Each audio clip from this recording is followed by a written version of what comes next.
Alors, bonsoir tout le monde. Bienvenue à cette séance ordinaire du Conseil municipal de la ville de Fossambeau-sur-le-Lac. Bienvenue aux gens dans la salle. On en a ce soir. Alors, des braves qui, avec le beau temps, sont venus nous rejoindre. Alors, merci d'être là.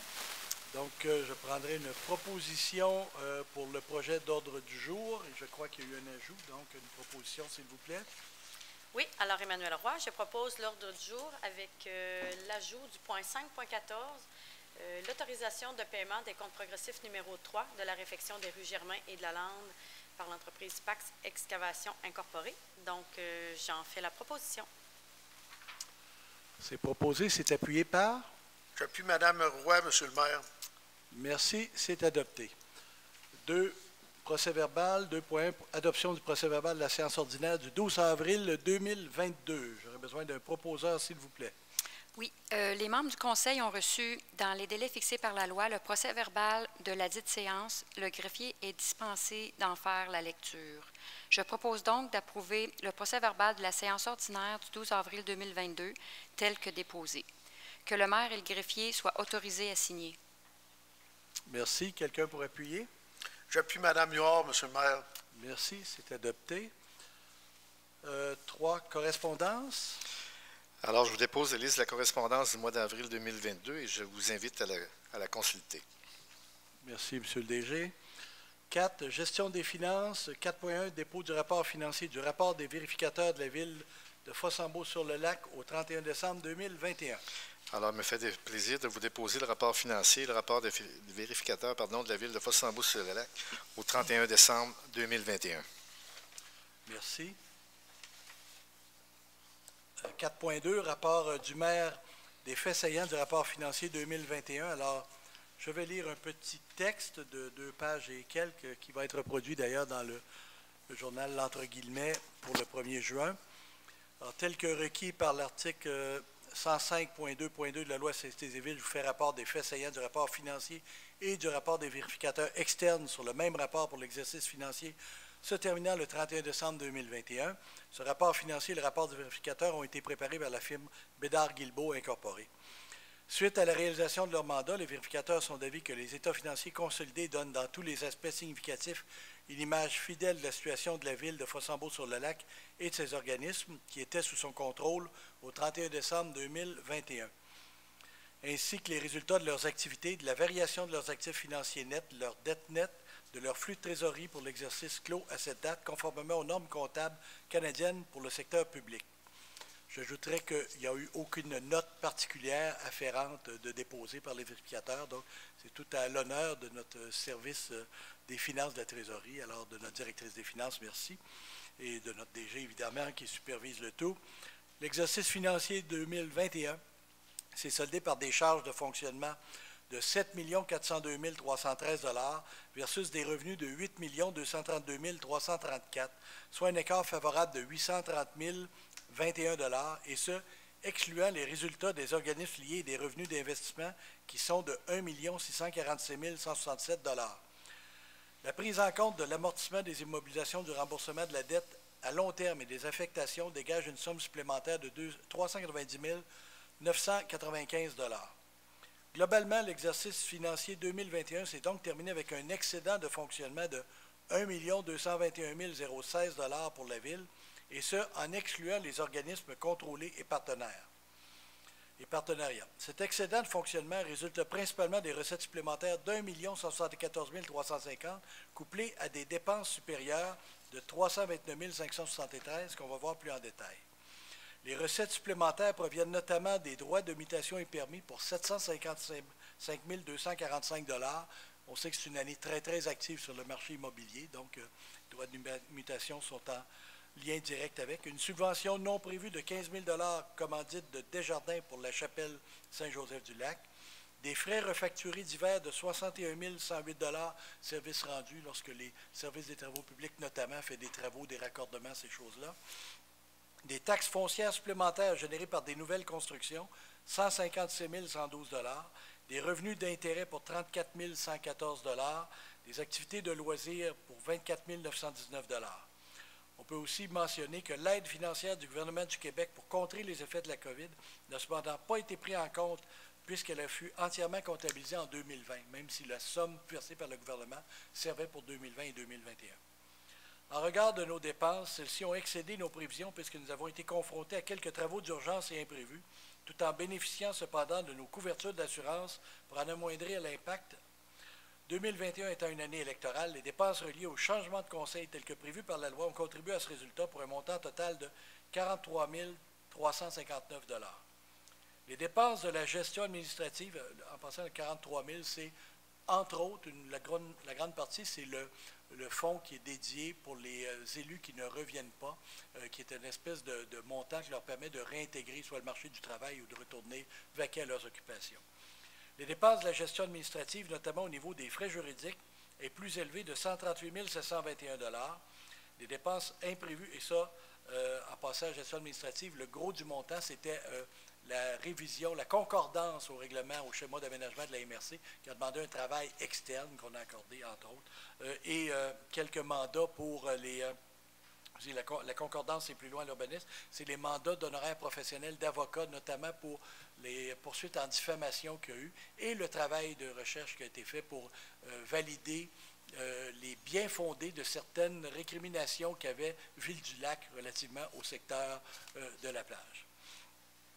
Des dépenses imprévues en voirie pour un montant de 69 441 $ et en eau potable pour une somme de 48 720 $, ainsi que certains projets en urbanisme dont la concordance réglementaire pour un montant de 28 935 $, sont les principaux postes de dépassement. Il faut ici noter que les dépenses de voirie auraient été moindres que budgétées, mais la problématique de l'émissaire de nos étangs qui traverse la route du Chêné nous a forcés, évidemment, à intervenir rapidement. Les frais d'intérêt pour leur part ont diminué de 53 807 $ suite au report de certains projets, de certains financements venant diminuer l'impact de ces imprévus. Excédent de fonctionnement et endettement à long terme, en tenant compte des différents éléments de conciliation des fins fiscales, amortissement, investissement en immobilisation, l'excédent ainsi dégagé fera que notre surplus non affecté s'élève à 1 15 175 $ au 31 décembre dernier versus 1 486 133 l'année précédente. L'écart s'explique entre autres par l'appropriation de surplus afin de compléter les travaux de la chapelle Saint-Joseph-du-Lac et qui sera remboursé par le fonds patrimonial. Alors normalement, ça n'aurait pas dû être une écriture comptable, sauf que la méthode qui avait été envisagée à l'époque ne peut pas se faire telle qu'elle. Donc, on fait un petit jeu de chaise musicale, ça ne déplace pas l'argent, on va rembourser quand même le fonds patrimonial, mais on l'a pris temporairement au surplus et on va le revenir en fin d'année, probablement à le rééquilibrer. À cette somme s'ajoutent différents fonds, dont la Marina à Tangon, Parc Patrimoine, qui totalise 1 125 067 à la même date. Notre endettement net à long terme, au 31 décembre dernier, s'élevait à 16 430 571. Si on ajoute notre quote-part dans l'ensemble d'endettement total net à long terme d'autres organismes liés, notamment la MRC, le total s'élève à 16 796 188. Mis en relation avec notre richesse foncière, il permet de mieux juger nos efforts à la fois au maintien de nos actifs collectifs et de notre endettement global. En 2021, notre richesse foncière uniformisée était de 462 012 800, ce qui implique que le ratio d'endettement net s'élevait à 3,64 %. Il était de 3,7 % l'an dernier, donc on peut considérer que c'est relativement stable compte tenu de la croissance du rôle. Réalisation en immobilisation 2021 et prévision 2022-2023.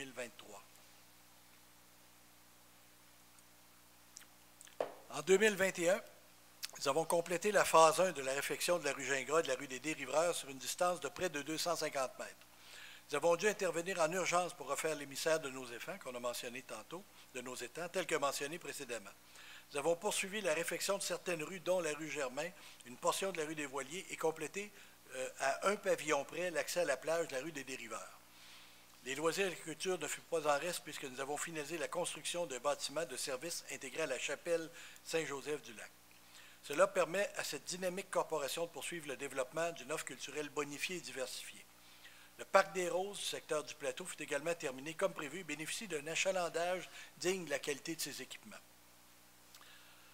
Notre année d'immobilisation s'est également complétée avec les travaux de mise à niveau de l'hôtel de ville au 2e étage et qui seront finalisés en 2022 avec les travaux au rez-de-chaussée et l'accès pour personnes à mobilité réduite à l'entrée.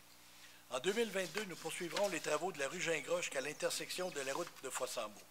Le pavage de la rue de la Lande, une portion de la rue des Voiliers, la conclusion du traitement de surface sur le chemin du sommet et la construction du kiosque à l'extrémité de la rue des Dériveurs viendront clore le dossier annuel des réfections majeures. À cela s'ajoute notamment la réfection de la toiture de la chapelle Saint-Joseph-du-Lac et une analyse visant l'acquisition d'immeubles pour des fins publiques. Nous sommes également à recueillir les informations nécessaires à l'élaboration de notre prochain plan d'intervention et notre programme de gestion des actifs, tout comme l'analyse préliminaire visant à compléter la piste multifonctionnelle sur la route de Fossambeau. Ces données nous sont nécessaires afin de prendre les meilleures décisions possibles visant à assurer la pérennité de nos actifs. Pour 2023, nous prévoyons, à la lumière de nos analyses, décider du meilleur moyen de corriger la problématique du réseau d'égouts vieillissants en bordure du lac. Nous poursuivrons le travail de réfection de nos rues avec la rue du Quai, à moins que nos analyses en viennent à prioriser un autre tronçon, tout comme le pavage d'une portion de la route Fossambeau. Nous devrions avoir également en main l'évaluation complète des options nous permettant de rejoindre sécuritairement le réseau cyclable à partir de l'intersection Gingras et Fossambeau. Enfin, si les subventions sont au programme, nous pourrons statuer sur le projet de bibliothèque municipale. En 2024, nous devrons poursuivre notre projet de réfection des rues municipales et de la problématique d'égouts en bordure du lac. À la lecture des différentes analyses des données recueillies, nous serons en mesure de réviser cette dernière année du PTI. Il est important de rappeler que si nous analysons chacun des projets en fonction de sa valeur ajoutée pour les citoyens et que nous recherchons systématiquement les programmes de subvention nous permettant d'en diminuer l'impact sur nos finances municipales. C'est le cas non seulement pour les infrastructures souterraines, mais également les bâtiments publics tels que la chapelle Saint-Joseph-du-Lac ou l'hôtel de ville qui a fait l'objet d'une subvention pour la phase 1 et de sa mise à niveau et pour lequel nous sommes en demande pour la phase 2. En conclusion, ce rapport financier démontre que notre ville est en bonne situation financière, mais les défis sont nombreux. Outre l'entretien de nos réseaux et les corrections qui s'annoncent nécessaires, plusieurs enjeux soulevés par les citoyens, à même la démarche de planification stratégique, nous indiqueront les priorités à venir. Nous poursuivrons également notre travail afin de nous doter d'outils performants, de données scientifiques à jour et d'une approche durable des solutions nous permettant de faire face à nos obligations et objectifs que collectivement nous nous serons fixés.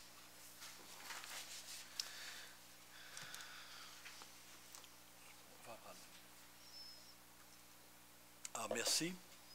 Il faut dire aussi qu'on n'a pas hérité d'une situation financière mauvaise du tout. La situation financière de la ville était très bonne et elle est encore très bonne et on va s'assurer qu'elle demeure bonne. Dépôt du rapport budgétaire au 30 avril 2022. Alors, je vous dépose le rapport budgétaire au 30 avril 2022 et je vous invite à le lire. Merci. 4.4, adoption des comptes à payer au 30 avril 2022.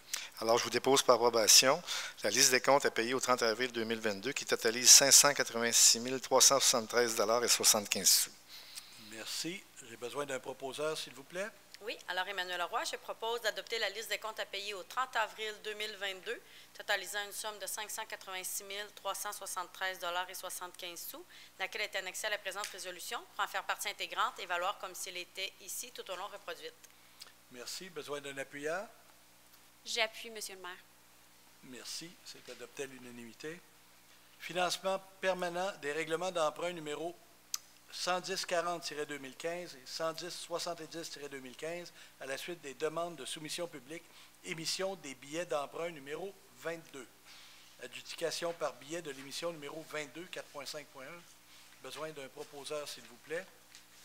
Oui, alors Emmanuel Roy. Alors, attendu que la Ville de Fossambeau-sur-le-Lac a demandé à cet égard, par l'entremise du système électronique Service d'adjudication et de publication des résultats de titres d'emprunt émis aux fins du financement municipal, des soumissions pour la vente d'une émission de billets datée du 17 mai 2022 au montant de 217 000 $. Attendu qu'à la suite de l'appel d'offres public pour la vente de l'émission désignée ci-dessus, le ministère des Finances a reçu 2 soumissions conformes, le tout selon l'article 555 de la Loi sur les cités et villes ou l'article 1066 du Code municipal du Québec et de la résolution adoptée en vertu de cet article. Donc, une proposition de la Caisse populaire de jardins de Saint-Raymond-Sainte-Catherine pour un coût réel de 4,32 %, et une deuxième soumission de la financière Banque nationale incorporée pour un coût réel de 4,46861 %. Donc, attendu que le résultat du calcul des coûts réels indique que la soumission présentée par la Caisse populaire Desjardins de Saint-Raymond-Sainte-Catherine est la plus avantageuse, je propose donc que la Ville de Fossambeau-sur-le-Lac accepte l'offre qui lui est faite de la Caisse populaire Desjardins de Saint-Raymond-Sainte-Catherine pour son emprunt par billet en date du 17 mai 2022 au montant de 217 000 $, effectué en vertu des règlements d'emprunt numéro 11-040-2015, 11-070-2015. Oui, ces billets sont émis au prix de 100,00 pour chaque 100 $, dont étant la valeur nominale de billets échéants en série de 5 ans. Que les billets, capital et intérêts soient payables par chèque à l'ordre du détenteur enregistré ou par prélèvement bancaire préautorisé à celui-ci. J'en fais la proposition. Merci. Quelqu'un appuie la proposition? J'appuie la proposition, Monsieur le maire. Merci. C'est adopté à l'unanimité. Donc, c'est une démarche, juste un renouvellement de... Quand on fait des travaux, on les fait sur 10, 15, 20 ans. Donc, à tous les 5 ans, le financement, c'est comme une hypothèque. Là, il dure 5 ans. Et après 5 ans, le ministère des Affaires municipales va, ce n'est pas nous qui allons en soumission, c'est le ministère qui va pour l'ensemble des villes. Il fait des appels de proposition et les institutions financières cotent sur l'ensemble, une partie, la totalité, bon, peu importe. Dans ce cas-ci, bien, on est chanceux, c'est une institution financière de proximité qui l'a eu.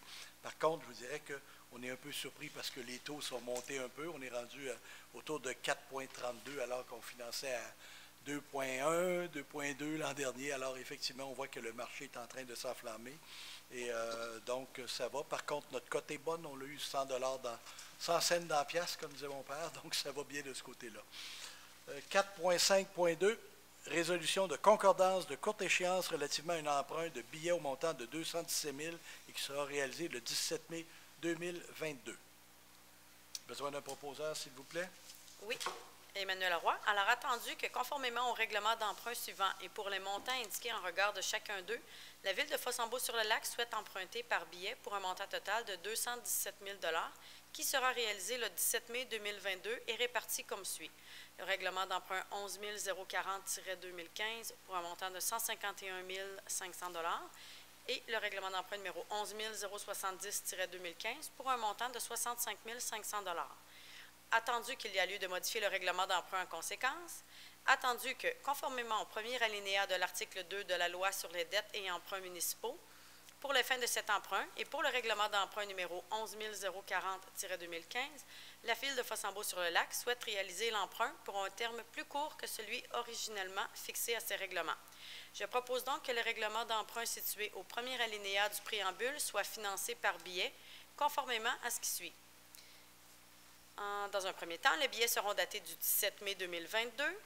Les intérêts seront payables semi-annuellement, soit le 17 mai et le 17 novembre de chaque année. Les billets seront signés par le maire et le trésorier. Et pour terminer, les billets quant au capital seront remboursés comme suit. En 2023, un montant de 19 600 $. En 2024, 20 300 $. 2025, 21 300 $. En 2026, 22 000 $. 2027, 23 100 $. Et en 2027, il restera un résiduel de 110 700 $ à renouveler. En ce qui concerne les amortissements annuels de capital prévus pour les années 2028 et suivantes, le terme prévu dans le règlement d'emprunt numéro 11 040-2015 soit plus court que celui originellement fixé, c'est-à-dire pour un terme de 5 ans à compter du 17 mai 2022, au lieu du terme prescrit par les dits amortissements.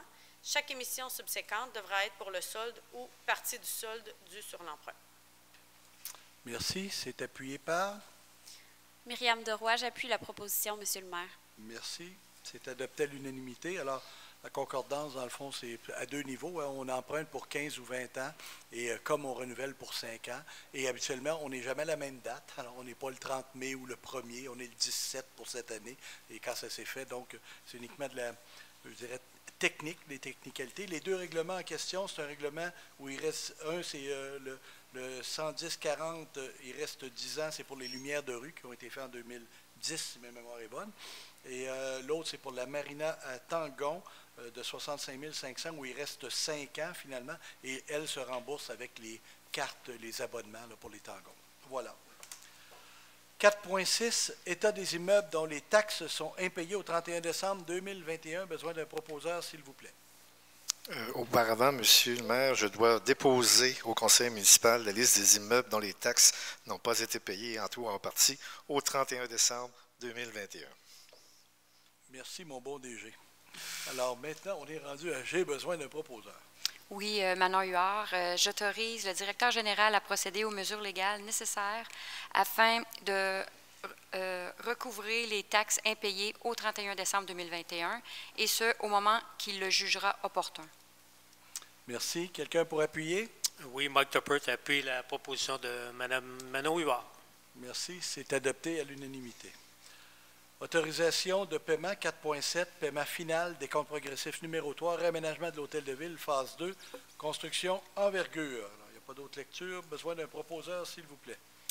Oui, Monsieur le maire, Roxane Boutet, attendu la demande de paiement final reçue le 13 avril 2022 de l'entreprise Construction Envergure Inc. pour le paiement final du décompte progressif numéro 3 dans le cadre des travaux de réaménagement de l'hôtel de ville phase 2. Document en annexe. Attendu la recommandation de M. Daniel Côté, directeur du service des travaux publics, document en annexe. Je propose donc d'autoriser le directeur général, M. Jacques Arsenault, à procéder au paiement final d'un montant de 9 455 et 20 sous, plus les taxes applicables à l'entreprise Construction Envergure Inc. dans le cadre des travaux de réaménagement de l'hôtel de ville phase 2. Que cette dépense soit défrayée à même une subvention à venir, PRABAM, et le surplus non affecté. Merci. Besoin d'un appuyeur? Oui, Manon Huard, j'appuie cette proposition. Merci. Donc, c'est adopté à l'unanimité. 5, affaires courantes. 5.1, acceptation des demandes de permis déposées en vertu des règlements relatifs au PIA. Besoin d'un proposeur, s'il vous plaît. Oui, attendu les demandes de permis assujetties au règlement relatif au plan d'implantation et d'intégration architecturale PIIA ont été analysées lors de la rencontre du Comité consultatif d'urbanisme, CCU, le 26 avril 2022. Attendu le tableau synthèse déposé en date du même jour et annexé au présent procès-verbal, je propose donc que le conseil municipal fasse sienne les recommandations et conditions du CCU apparaissant au tableau et accepte les demandes de permis déposées en vertu des règlements relatifs au PIA. Que l'inspectrice en bâtiment et en environnement soit autorisée à émettre les permis conformément à la réglementation d'urbanisme, que cette acceptation ne porte que sur les demandes assujetties au PIA et n'autorise en aucun temps toute dérogation à la réglementation d'urbanisme. Besoin d'un appuyeur, s'il vous plaît? Roxane Boutet, j'appuie Myriam Deroy. Merci. Pas de demande de vote, hein? C'est bon? Parfait. C'est adopté à l'unanimité. 5.2, demande de dérogation mineure concernant l'immeuble situé au 44 rue de la Pointe-aux-Bleuets et désigné sous le numéro de 4 745 024. Oui, Monsieur le maire. Attendu que la demande de dérogation mineure a été déposée sur l'immeuble connu comme étant le numéro de lot 4 745 024, situé au 44 rue de la Pointe-aux-Bleuets, laquelle vise à régulariser la marge latérale de la remise à 0,83 m, alors que le règlement exige une marge minimale latérale de 1 m. Attendu que la disposition réglementaire visant l'objet de la présente demande est l'article 7.2.2 du règlement de zonage numéro 12060-2021. Attendu que le Comité consultatif d'urbanisme CCU a analysé la présente demande de dérogation le 29 mars 2022 ainsi que le 26 mars 2022 et recommande au Conseil municipal d'accepter la dérogation mineure sur le lot 4 745 024. Est-ce qu'il y a des gens dans la salle qui sont venus pour ce règlement-là ce soir? Si oui, vous avez quelques instants pour poser des questions, alors c'est bon, vous pouvez continuer. Oui. Peut-être aller.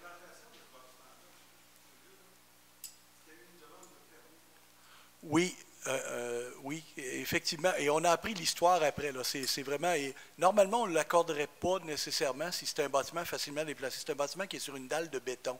C'est l'histoire d'un cabanon qui s'est érigé une journée où il ventait beaucoup, puis où la base de bois a été accrochée par le véhicule qui a été déplacé. Ils l'ont replacé, puis ils ne l'ont pas replacé tout à fait à la même place. Alors, c'est vraiment une histoire de vraie dérogation mineure. Quand on parle de 12 cm, 10 cm sur 1 mètre, c'est pas majeur. Et le préjudice de dire vous démolissez la base de béton pour aller tasser de 6 pouces ou de 8 pouces, ça a été un préjudice majeur et il n'y avait pas de mauvaise foi, ça a été fait de bonne foi. Les gens avaient même bien implanté leur cabanon initialement, la base là, de béton à couler, avant qu'elle soit déplacée par...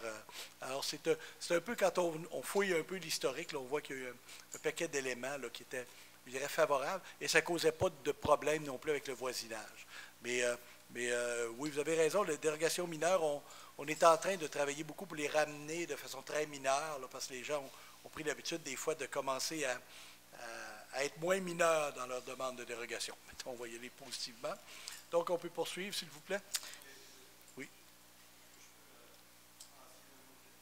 Oui, oui.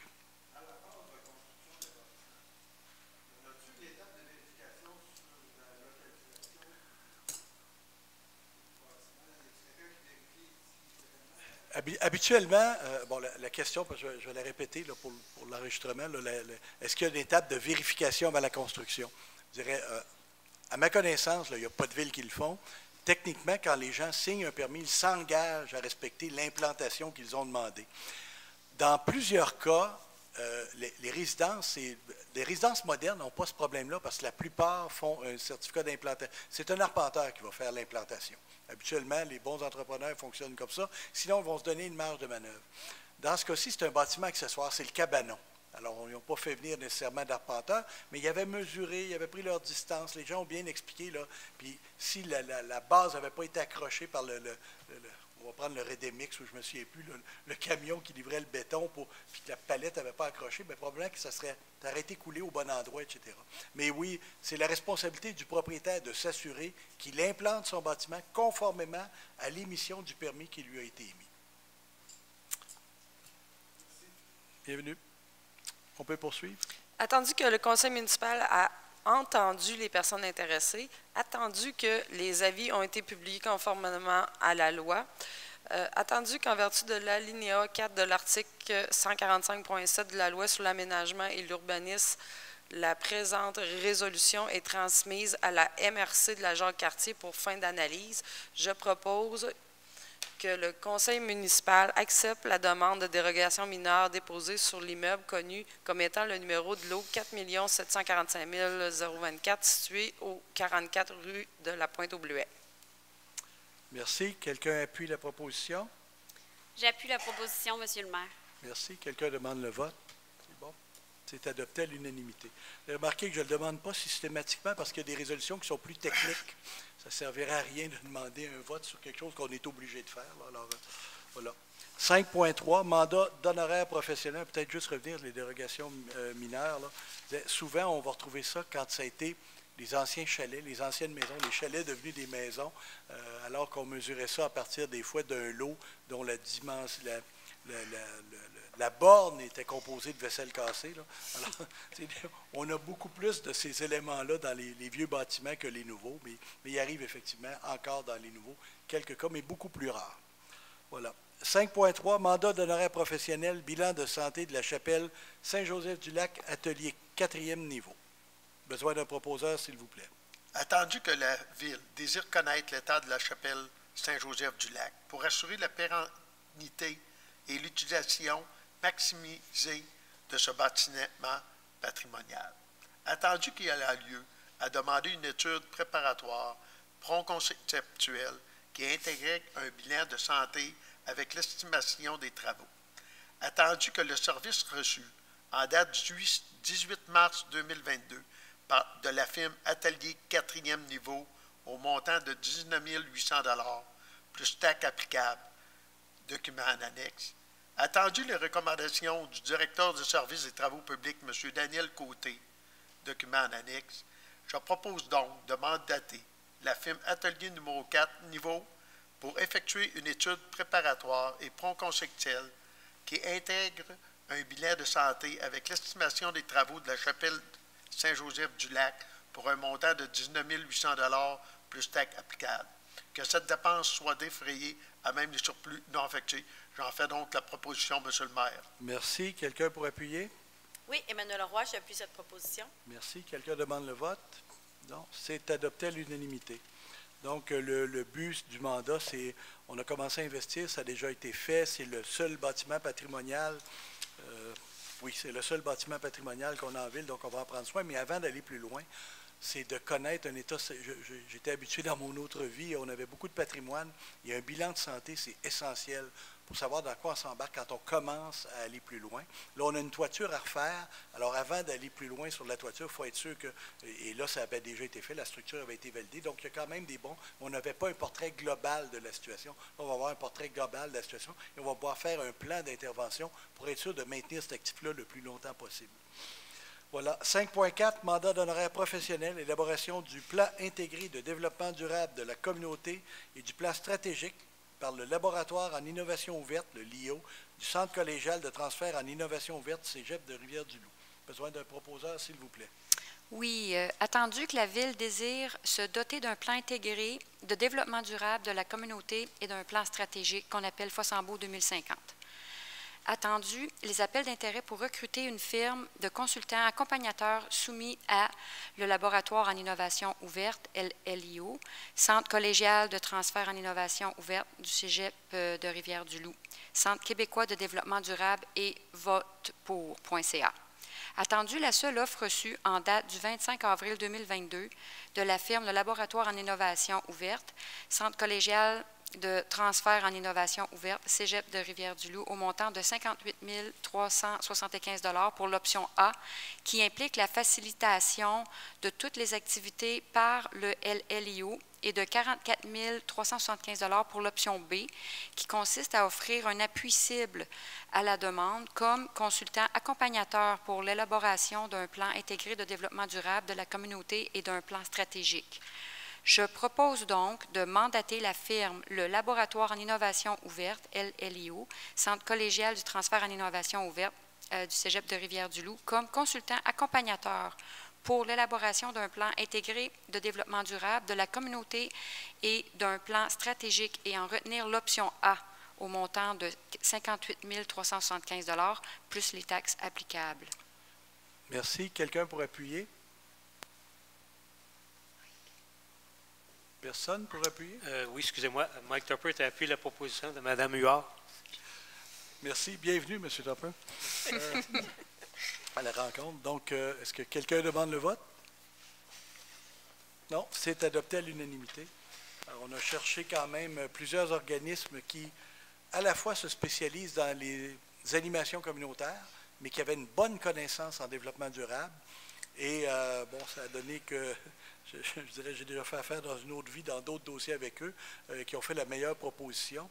Et la seule qu'on a reçue, mais les autres au téléphone n'avaient soit pas la disponibilité de partir à la démarche rapidement, et surtout pas la connaissance ou l'expertise. Donc, on est très heureux de collaborer. C'est un centre de transfert aussi collégial d'information. Donc, il y a vraiment tout l'aspect, le support aussi que va nous apporter la division collégiale du Cégep à ce niveau-là, au niveau de l'animation. Donc, ils vont animer nos rencontres, ils vont nous assister. Ce n'est pas eux autres qui prennent en main, là. Ce n'est pas des gens qui vont rédiger, c'est vraiment des citoyens qui vont dire où est-ce qu'on veut. C'est vraiment le conseil qui va décider ce qu'on veut avoir dedans, mais c'est des gens qui vont venir nous aider à animer les réunions. Juste vous donner un indice, quand j'ai fait une démarche similaire il y a maintenant 12 ans, ça avait coûté plus de 70 000 $. Alors, on est correct au niveau des coûts, là, même si on a un seul soumissionnaire. J'ai vu qu'on était quand même assez bons joueurs de ce côté-là. 5.5, mandat de plan de lutte de la renouée du Japon et au roseau commun en milieu public par la Corporation du bassin de la Jacques-Cartier, CBJC. Besoin de proposeur, s'il vous plaît. Attendu qu'à l'été 2021, la Ville a mandaté la CBJC pour procéder à l'inventaire des plantes exotiques et envahissantes présentes sur l'ensemble de son territoire. Attendu que 27 colonies de la renouée du Japon ainsi que 2 colonies de roseaux communs ont été répertoriés à différents endroits sur les territoires de la Ville. Attendu l'offre de services reçue au mois de mars 2022 et que la CBJC proposant un plan d'action pour l'année 2022 qui vise à débuter la lutte et le suivi serré des 29 colonies de la renouée du Japon et du roseau commun inventorié en 2021 sur le territoire de la Ville au montant de 17 200 plus taxes applicables. Document en annexe. Je propose donc de mandater la CBJC pour débuter la lutte et le suivi serré des 29 colonies de la renouée du Japon et du roseau commun inventorié en 2021 sur le territoire de la Ville, pour un montant de 17 200 plus taxes applicables, d'autoriser le directeur général, M. Jacques Arsenault, à signer 2 documents à cet effet, que cette dépense soit défrayée à même le surplus non affecté. J'en fais donc la proposition, M. le maire. Merci. Besoin d'un secondaire, s'il vous plaît? J'appuie M. Gaumont, Monsieur le maire. Merci. Quelqu'un demande le vote? C'est adopté à l'unanimité. Alors, c'est très important. C'est des plantes envahissantes. C'est une vraie tragédie, même si c'était très beau quand on les a importés au début, il y a une trentaine d'années.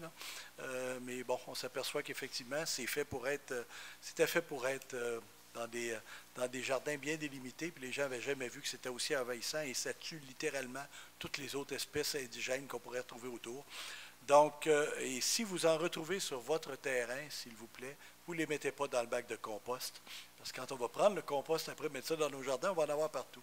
Alors, malheureusement, et merci Roxane de nous avoir mis sur cette piste-là, ça ne va pas dans le bac de compost. Si vous en avez chez vous, c'est vraiment, vous devez même aller chercher les racines en profondeur et mettre ça dans un sac de plastique et ça va à la poubelle, donc en déchet ultime, pour ne pas se reproduire ces 2 plantes-là. 5.6, adoption du plan de mise en œuvre PMO a été intégré au projet de schéma de couverture du risque en sécurité incendie révisé, 3e génération de la MRC de la Jacques-Cartier. Besoin d'un proposeur, s'il vous plaît.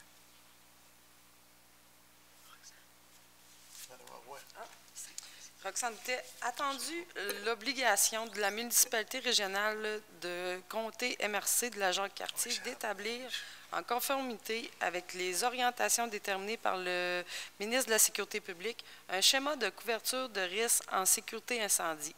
Attendu l'obligation pour la ville de Fossambeau-sur-le-Lac d'adopter un plan de mise en œuvre conforme aux objectifs établis par la MRC de la Jacques-Cartier en regard de l'établissement du schéma de couverture de risque pour l'ensemble de son territoire, document en annexe, attendu que le plan de mise en œuvre adopté en 2014 est désormais échu et qu'il y a lieu de procéder à la mise à jour d'un nouveau plan de mise en œuvre à être intégré au projet de schéma de couverture de risque en sécurité incendie révisé de la MRC de la Jacques-Cartier. Attendu la recommandation du directeur du service de sécurité incendie d'autoriser l'adoption du dit plan. J'autorise donc d'adopter le plan de... je propose d'adopter le plan de mise en œuvre devant faire partie intégrante du projet de schéma de couverture de risque en sécurité incendie révisé de la municipalité régionale de comté de la Jacques-Cartier. Merci. Quelqu'un pour appuyer? J'appuie Mme Boutette, M. le maire. Merci. C'est adopté à l'unanimité. 5.7, autorisation de signature, protocole relatif à l'utilisation d'une rampe de mise à l'eau, domaine de la rivière au Pin. Besoin d'un proposeur, s'il vous plaît.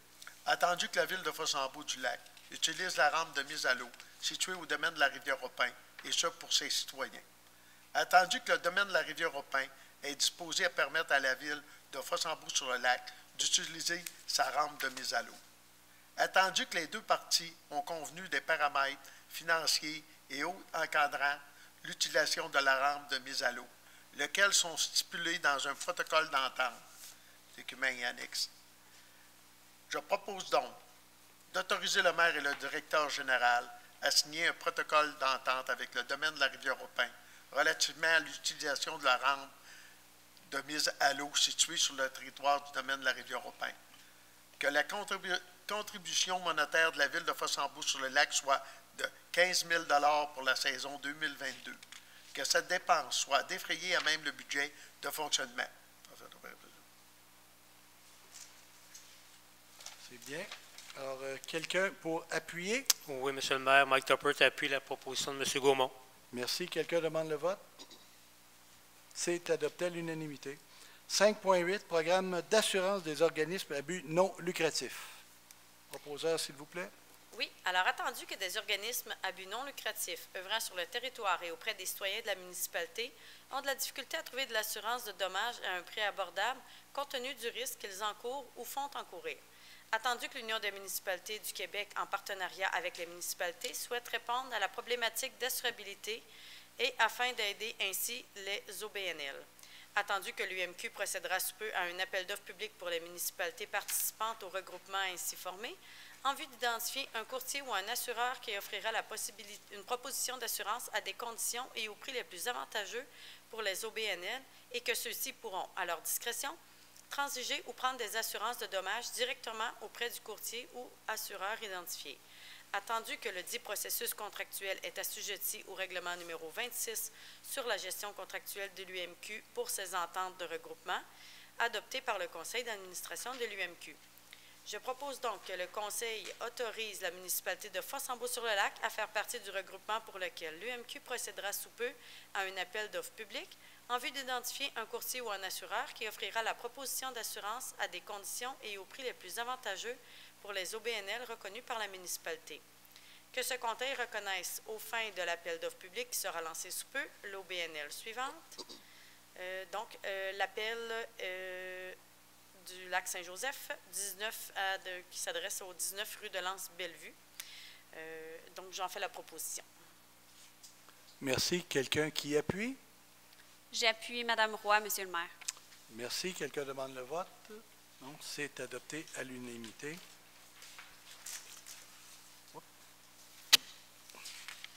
5.9, lettre d'appui tracée d'une nouvelle piste de motoneige, comité consultatif sur la circulation des motoneiges. Besoin d'un proposeur, s'il vous plaît.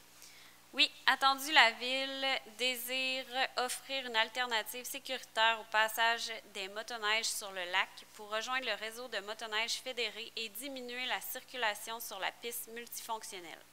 Attendu, la Ville désire signifier son accord avec le tracé d'une nouvelle piste de motoneige présentée par le comité consultatif sur la circulation des motoneiges. Je propose donc de faire parvenir une lettre d'appui au tracé d'une nouvelle piste de motoneige au comité consultatif sur la circulation des motoneiges. Merci. Quelqu'un pour appuyer? Oui, Manon Huard, j'appuie cette proposition. Quelqu'un demande le vote? C'est adopté à l'unanimité. Donc, le comité motoneige a pensé à un trajet, a rencontré déjà des autorités pour avoir un accès le plus rapide possible à la piste de motoneige officielle, donc de façon à ne pas être uniquement tributaire du lac en période de gel notamment. Voilà, il s'est bien avancé et ça ne viendrait pas nuire parce que c'est vraiment en secteur boisé. Il y a une petite portion probablement qui irait en bordure du secteur du plateau, la rue du Carrefour, si ma mémoire est bonne, une toute petite portion, mais sinon, ça rentre assez rapidement dans le bois. Donc, lorsqu'on aura avancé un peu plus, lorsqu'ils auront les autorisations pour rencontrer les citoyens du secteur. 5.10, non-renouvellement du contrat de service avec le groupe Conseil Novo SST. Besoin d'un proposeur, s'il vous plaît. Oui, attendu que le contrat de service entre la Ville de Fossambeau-sur-le-Lac et le groupe Conseil Novo SST se terminera le 31 décembre 2022. Attendu que la Ville ne désire pas renouveler le contrat de service avec le groupe Conseil Novo SST. Je propose donc de ne pas renouveler le contrat de service qui se terminera le 31 décembre 2022 avec le groupe Conseil Novo SST. Merci. Quelqu'un pour appuyer? Oui, Monsieur le maire, Mike Tuppert appuie cette proposition. Merci. C'est adopté à l'unanimité. C'est bon. Autorisation de signature, départ à la retraite, 5.11. Besoin d'un proposeur, s'il vous plaît. Oui, Monsieur le maire. Attendu le départ à la retraite de M. Bruce Aikens en date du 10 juin 2022. Attendu qu'il y a lieu d'officialiser le départ à la retraite de M. Aikens, je propose d'autoriser le directeur général à signer tous les documents relatifs au départ à la retraite de M. Aikens. J'en fais la proposition, M. le maire. Merci. Quelqu'un pour appuyer? Oui, Roxane Boutet, j'appuie cette proposition. Merci. Alors, je ne demanderai pas le vote de peur de faire beaucoup de peine à M. Aikens. Donc, alors, merci M. Aikens pour le travail fait et bonne retraite et bon repos. 5.12, embauche d'une secrétaire réceptionniste. Besoin d'un proposeur, s'il vous plaît? Oui, Monsieur le maire, Roxane Boutet, attendu que le poste de secrétaire réceptionniste est redevenu vacant, attendu les recommandations du comité de sélection, les documents en annexe, je propose donc de procéder à l'embauche de Mme Nancy Plante à titre de secrétaire réceptionniste à compter du 16 mai 2022. Le salaire est fixé à l'échelon 2 de cette catégorie d'emploi. Merci. Et c'est appuyé par? J'appuie Mme Boutet, Monsieur le maire. Merci. Quelqu'un demande le vote? Personne, hein? Sinon vous seriez ramassé à la réception. Merci. 5.13, remplacement de l'annexe A, résumé de l'estimation préliminaire, règlement numéro 122-60-2022, décrétant un emprunt maximal d'1 773 349 pour la réfection de l'infrastructure des conduites d'égouts domestiques, d'aqueduc et de pluviales d'une partie de la rue Gingras ainsi qu'une section de la piste multifonctionnelle contiguë à cette rue. Besoin d'un proposeur, s'il vous plaît. Oui, M. le maire. Attendu qu'il y a lieu de présenter une ventilation des coûts de l'annexe A du règlement numéro 122-60-2022, décrétant un emprunt maximal de 1 773 349 pour la réfection de l'infrastructure des conduites d'égouts domestiques, d'aqueduc et de pluviales d'une partie de la rue Gingras, ainsi qu'une section de la piste multifonctionnelle contiguë à la rue. Attendu qu'il y a alors lieu de remplacer l'annexe A actuelle pour y inclure les coûts ventilés des travaux de réfection de l'infrastructure des conduites d'égouts domestiques, d'aqueduc et de pluviales d'une partie de la rue Gingras, ainsi qu'une section de la piste multifonctionnelle contiguë à la rue. Je propose de remplacer l'annexe A du règlement numéro 122-60-2022, décrétant un emprunt maximal de 1 773 349 pour la réfection de l'infrastructure des conduites d'égouts domestiques, d'aqueduc et de pluviales d'une partie de la rue Gingras, ainsi qu'une section de la piste multifonctionnelle contiguë à la rue par l'annexe A ci-jointe, incluant les coûts ventilés des travaux documents en annexe. J'en fais la proposition. Merci. Quelqu'un appuie la proposition? Oui, Monsieur le maire, j'appuie la proposition de Mike Tappert. Merci. C'est adopté à l'unanimité. Alors, c'est on appelle ça une mamacherie, là, dans le fond. Là. Le ministère des Affaires municipales nous est revenu avec un détail à modifier. Donc, c'est le même projet, c'est les mêmes sommes. C'est juste qu'il faut leur ventiler différemment les coûts de façon plus complète. Alors, voilà. 5.14, autorisation de paiement des comptes progressifs numéro 3, réfection des rues Germain et Delalande, Pax Excavation. Besoin d'un proposeur, s'il vous plaît. Oui, attendu la correspondance du 9 mai 2022 de la firme Arpo Group Conseil recommandant le paiement du décompte progressif numéro 3 à l'entreprise Pax Excavation Inc. dans le cadre des travaux de réfection des rues Germain et Delalande. Document en annexe, je propose donc d'autoriser le trésorier à procéder au paiement d'un montant de 110 585,88 $ plus les taxes applicables à l'entreprise Pax Excavation Inc. Que cette dépense soit défrayée à même le règlement d'emprunt numéro 1270-2021 et le programme TECQ 2019-2023. Merci. Quelqu'un pour appuyer? Oui, M. le maire, Mike Tappert appuie cette proposition. Merci, on est bien content. Donc, c'est adopté à l'unanimité. Voilà pour l'essentiel de l'ordre du jour. Partie informative, donc j'ai quelques points à vous souligner. Premier point, 7.1, Journée nationale des Patriotes. Donc, effectivement, les bureaux de l'Hôtel de Ville seront fermés le 23 mai prochain en raison de la Journée nationale des Patriotes. Collecte des matières organiques et recyclables. Effectivement, comme c'est une journée fériée, la collecte des matières organiques, le bac brun prévu le 23 est déplacé au lendemain le 24 et la collecte des matières recyclables prévue le 23, quant à elle, déplacée au 25. Vous avez toutes les informations, évidemment, dans l'entre guillemets, sur le site Internet de la Ville. Journée de l'arbre. Donc, Journée de l'arbre aura lieu le 28 mai prochain au Centre communautaire des Jardins de 8h30 à midi. On va avoir du compost disponible gratuitement, sans roseau et sans renouer du Japon à vous offrir. Et plusieurs, je ne me souviens plus exactement du nombre d'espèces, 5 ou... On a demandé 6 espèces, 6 essences d'arbres, on espère les avoir tous, mais naturellement, on va avoir la surprise le matin de la livraison. Monsieur Donc, le maire, je peux-tu ajouter un petit point, 2 oui. secondes? Le compost est fait avec les résidus que vous mettez dans vos bacs bruns. Fait que le compost est donné gratuitement par la régie aux municipalités. Fait que c'est ça qu'on va vous donner, qu'on donne le 28 mai. Merci, M. Barcel. On comprend que vous faites une incitation à utiliser le bac brun, qu'on a encore plus de compost l'an prochain. C'est ça. Voilà. C'est comme bien ça qu'on monsieur va voir maire. le message. Merci. Donc, les ventes de cartes de plage, c'est déjà débuté. Exceptionnellement, l'Hôtel de Ville sera ouverte 2 samedis pour la vente des cartes d'accès à la plage exclusivement, soit les samedis 28 mai et 11 juin de 8h30 à 16h. Journal entre guillemets, la prochaine parution le 1er juin prochain. Je vais vous parler également un peu du défi des pissenlits. On l'a annoncé à la dernière séance, il va en être question, c'est de plus en plus populaire. On ne sort pas les tondeuses au mois de mai. On laisse les petits pissenlits, malheureusement, pour les allergiques. C'est pas très bon, mais c'est tellement bon pour nos abeilles et tellement bon pour notre avenir. Donc, on laisse les pissenlits là, puis on repartira le festival de la tondeuse à partir du 1er juin ou du 2. Réglementer le lac, on avait eu beaucoup de commentaires, des questions afin de réglementer le lac, la vitesse sur le lac, comment on peut faire. On s'est déjà réunis à 2 reprises, les gens de Ville-du-Lac, les gens de Sainte-Catherine, avec notre comité de travail au niveau de l'environnement du lac. C'est très complexe, c'est du droit fédéral, c'est du droit provincial, mais je peux vous dire que je m'en vais au congrès de l'UMQ la semaine prochaine et on est plusieurs villes qui sont en bordure de lac, qui ont des lacs ou qui ont un intérêt à vouloir intervenir différemment. Et on va augmenter la pression auprès des gouvernements pour obtenir certains pouvoirs nous permettant d'intervenir. Pour le moment, on n'en a pas vraiment. Je vous dirais que c'est un vœu pour le moment, mais il y a quelques années, il y avait 3-4 personnes qui levaient la main.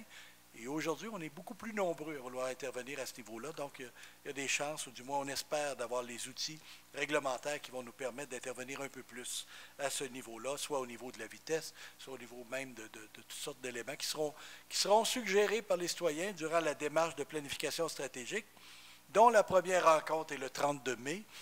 Prochain, ici même au Centre des Jardins. Alors, la première rencontre, c'est une rencontre, je vous dirais, de présentation de la démarche. Alors, les gens qui sont inscrits, vous êtes tous invités. Les gens qui ne sont pas inscrits, vous pouvez venir, mais je vous invite à vous inscrire avant parce que j'aimerais ça qu'on va avoir un petit montage de la salle, des tables pour faire un petit peu de travail en sous-comité, un peu, pas grand-chose. C'est une soirée de plus de présentation. On prévoit à peu près 90 minutes. Présenter les gens qui sont là et un peu comment on va fonctionner et surtout c'est quoi Natural Step, c'est quoi les 4 principes, puis c'est quoi avoir une vision. On va s'inspirer un peu de ce qu'il y a là.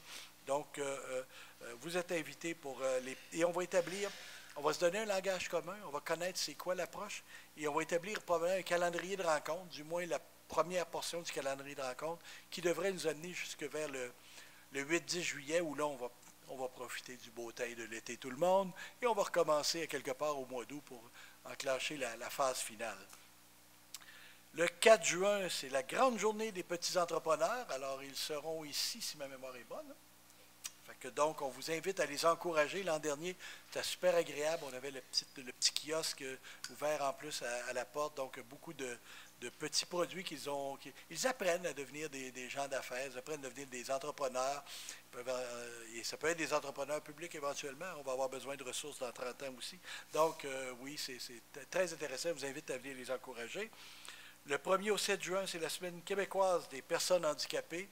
Donc, c'est un rappel que ce n'est pas tout le monde qui bénéficie de ses pleines capacités. Donc, on respecte les stationnements de personnes handicapées, on respecte les aires d'aller et on est très courtois avec ces gens-là sur la piste cyclable quand on la rencontre. Donc, on cède le passage, etc. On a une bonne pensée et on va se travailler. Nous-mêmes, on a un projet pour faire de notre rampe quelque chose d'un peu plus accessible. Donc, on va être partie de la phase 2. Et un petit point, en aparté, je vous dirais, on a eu des commentaires, puis effectivement, on a des problèmes. On a un peu une baisse de... Peut-être qu'on avait une très grande qualité au niveau du transport adapté dans les dernières années, avec la disparition de la firme qui avait le mandat, qui veut dire la soumission est sortie beaucoup trop élevée, et il n'y a plus d'autres firmes, il n'y a plus de firmes de taxi. On pensait frapper en relève avec des Uber de ce monde. Il n'y en a pas. Alors, on lance le ballon à l'univers. C'est des gens qui nous écoutent et qui veulent se partir un petit sideline pour remplacer la firme de taxi. Taxi Rochette qui existait quand j'étais jeune à Sainte-Catherine. Alors, c'est une firme qui veut se lancer là-dedans ou des Uber qui peuvent en faire à l'occasion. Ça peut être une solution d'appoint pour nous aider, notamment au niveau de déplacement des personnes handicapées, des personnes à mobilité réduite. Donc, voilà. Et le dernier petit dossier que je vais vous entretenir, c'est un dossier qui touche, qui a été débuté il y a quelques mois avant même l'élection. Je vais donc demander à Mme Boutette de quitter pour quelques instants le temps que je vais vous parler du dossier, parce que lorsqu'on en discute au Conseil, c'est un dossier qui la touche, qu'elle avait entamé avant d'embarquer, et elle ne prend pas part aux discussions, elle ne prend pas part aux décisions, elle ne prend même pas part, elle n'a pas l'information, elle ne reçoit pas la documentation sur ce dossier-là, mais elle connaît bien le dossier, c'est son dossier. Alors, je vais prendre quelques instants vous dire que d'ici quelques semaines, le Conseil va devoir prendre une décision, statuer sur une décision finale sur ce volet-là, parce que c'est un dossier qui n'a pas de conclusion pour le moment. C'est un dossier qui a cessé, qu'on a suspendu parce qu'il y a eu l'élection. Je vais faire une petite histoire courte. J'avais demandé à Mme Boutet, quand elle m'a parlé qu'elle avait ce contentieux-là, de tout régler ça avant l'élection. Ça n'a pas été possible à cause des délais électoraux et de la démarche. Le dossier, par contre, entre ce qui s'est dit et la réalité, il y a toute une nuance et j'aimerais ça en reparler. Donc, le dossier a été initié bien avant l'élection. Il n'a pas connu de finalité. Le projet en question, ce n'est pas le projet de faire une modification du zonage pour permettre 20, 10, 12 ou 8 constructions. Le projet qui est sur la table, puis il n'y a jamais eu d'autre projet que ça, c'est pour permettre une construction sur un terrain vacant entre deux terrains construits, non desservis, donc qui ont leur propre service d'eau, qui ont leur propre installation sanitaire. Donc, il y a une maison qui est construite avec une installation septique, il y a une autre maison construite, il y a un terrain vacant entre les deux, qui a la bonne superficie, qui répond à toutes les règles environnementales. Ça ne touche pas les terrains subdivisés en face en petits lots catastrophiques, ça ne touche pas les terrains au fond, mais ça vient confirmer et conforter d'abord les deux qui sont construits en dehors de la zone et qui auraient qui auraient pas dû nécessairement être construit à l'époque, mais on ne fourrira pas tout ce dossier-là, puis je suis un peu sans filet quand je m'avance jusque-là. Alors, donc, ça a été fait. Dans le temps, on faisait ça comme ça, puis c'est correct. Maintenant, on veut permettre à un terrain vacant qui est disponible, qui a plus de 4500 mètres carrés, qui répond à toutes les règles environnementales et qui est situé entre deux terrains déjà construits sur la rue des Fougères, de se construire. C'est uniquement là-dessus qu'on se pose la question et c'est là-dessus qu'on va consulter. Alors, j'envoie le ballon à l'univers. J'espère que s'il y a des réactions, je vais les voir apparaître. Les gens vont m'appeler, vont me le dire. Mais je ne veux pas qu'on prenne une décision sur ce qui n'est pas le projet. Ce n'est pas un projet de modification de zonage qui va amener éventuellement des prolongements de réseau. Ce n'est pas un projet de modification de zonage qui va amener une densification. Ce n'est pas un projet de modification de zonage qui va amener plus de construction qu'une seule construction, un seul bâtiment conforme sur un lot conforme, non desservi, entre deux bâtiments conformes, non desservis. Alors voilà, je pense que c'est assez clair et je n'irai pas plus loin que ça pour ce soir. Et normalement, à la prochaine séance, on va prendre une décision pour clore le débat parce qu'il n'a pas été clos. Il y a comme eu, les gens ont déposé de l'information, on dit on n'en veut pas, mais ce n'était pas le cycle légal pour le mentionner. On a pris acte de ça. On vient donner les explications plus probantes sur l'élément. Il y aura une séance. Si on va de l'avant, il y aura une séance et il y aura les dépôts des gens qui pourront s'opposer ou pas au règlement. Et là, on prendra la décision finale, soit de retirer le projet ou d'aller plus loin. Mais je pense que de ce côté-là, je ne suis pas certain que ça va être notre décision. Voilà. On est rendu, donc, dépôt de documents, il n'y en a pas. Affaires diverses, il n'y en a pas. Donc, Madame Boutette peut nous rejoindre si vous pouvez texter ou si elle est dans le... Elle s'en vient.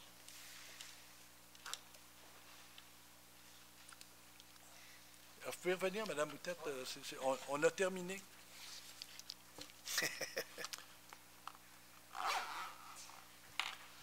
Donc, on est ouvert à la période de questions. Est-ce qu'il y a des questions dans la salle?